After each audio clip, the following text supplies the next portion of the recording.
Nandito na nga kami ngayon sa bus and we landed safe naman. After nga namin mag-antay dun sa airport ng 5 hours, finally, hinatid na din nila kami dito sa hotel kung saan nila kami binook.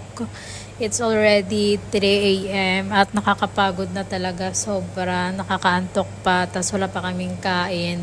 Sa bigat-bigat pa naman ang mga luggage namin kasi kailangan din namin kunin yung mga luggage and dalhin dito. Nag-ask nga din kami sa receptionist nila kung pwede pa kami mag-order ng food. At sabi nila, close na daw yung kitchen nila and yung pwede lang nilang ma-serve is toast. Tapos nag-iisa na lang siya, kaya kinuha na lang namin. Tapos sinati-hati na lang namin tatlo kasi no choice na din kami at gutom na nga kami. Yung reason pala ba't kami nag-emergency landing is yung plane na sinakyan namin mayroong crack yung bintana sa unahan. Buti na lang talaga napansin ka agad ng pilot habang hindi pa kami nakalabas ng Italy. And natagalan kami sa airport kakaantay kasi sa sobrang daming passengers na hinahanapan din nila ng mga hotel kung saan mas malapit. And ito nga pala yung room namin. Meron sila ditong malaking bed. Tapos dun sa kabila, dito, ito pala guys yung toast na in-order namin, no? Nag-iisa na lang siya. Ito yung double deck nila na bed. Actually, kasi dito yung 4 persons. Malaki naman yung room nila. And mag-aantay na lang kami ng announcement kung kailan ulit yung flight namin. So guys, it's already 3 p.m. na dito. And nandito kami ngayon sa Sigma, sa supermarket. Nakatulog lang siguro kami kanina mga 5 hours lang or 4. At bibili kami ngayon dito sa supermarket ng mga essentials. Kasi nasa luggage namin lahat yung mga essentials namin. At bibili din kami ng konting food para at least may kakainin kami doon mamaya sa hotel. And yung sinabi pala kanina sa amin ng receptionist, hindi pa daw matutuloy ulit yung flight namin. Baka bukas na naman daw ulit, hindi pa sure. Grabe, medyo nakaka-stress yung pinagdaanan namin dito guys. Sobrang excited pa naman kami makauwi kaagad dun sa Pilipinas. Pero hindi namin in-expect na ganito mangyayari. Change room. Same hotel pa din pero ganun pa din. Nag-change lang kami ng Welcome to Pasay City, Philippines. Kasama sa Milano, Philippines. Pangalawang araw na namin dito. Mas maganda yung isa kanina. Pero mas maganda yung isa. Mas malaki dun eh. Mas malaki doon, pero mas gusto ko to sama-sama tayo. Pero ito mas cute din, no? Sama tayo. Isang matrimonyale. Pangalawa, Isang, ang inaw. Nag-check-in pa tayo, no? Yun yung CR. Maganda din yung CR nila. Mas malaki dito kaysa sa kanila. So bukas tayo magpa-fly. Kasi yan. Lang, tingnan ko muna yung AirAsia. Ito yung maliit lang naman yung room nila. Pero kanina mas malaki kasi yung room dun eh. Dalawang leto. Change flight.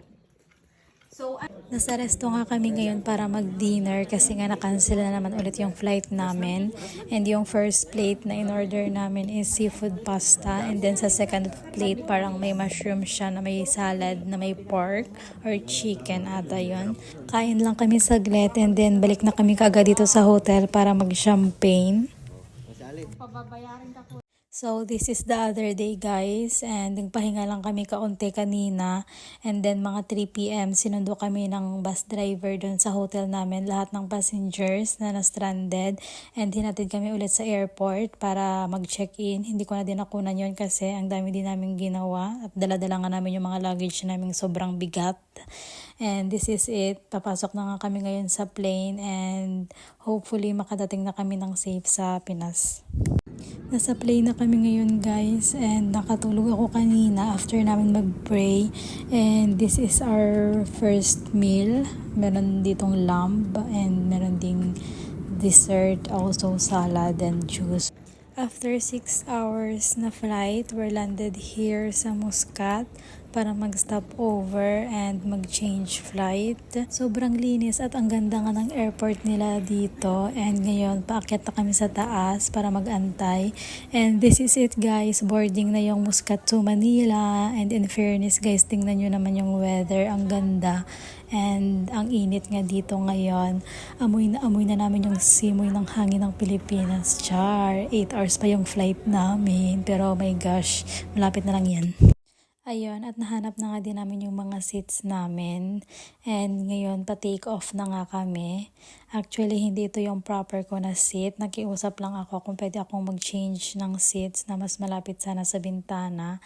And pumayag naman sila para at least makita ko din yung view and also makakuha ako ng konting video. Kasi yung last flight namin, nasa gitna kami guys, kaya hindi ako makagalaw ng maayos. Kasi feeling ko parang nasusuffocate ako kasi nasa gitna nga kami.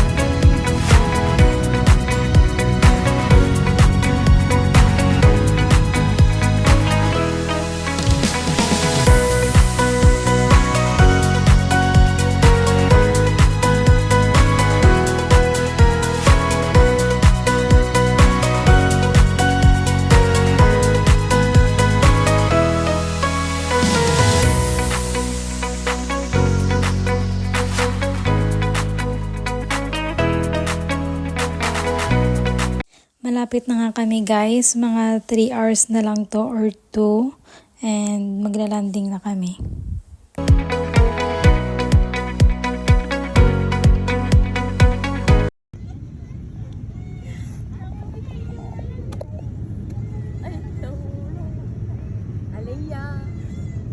OMG, I can't believe it. Nandito na kami sa Pinas guys and we landed safe.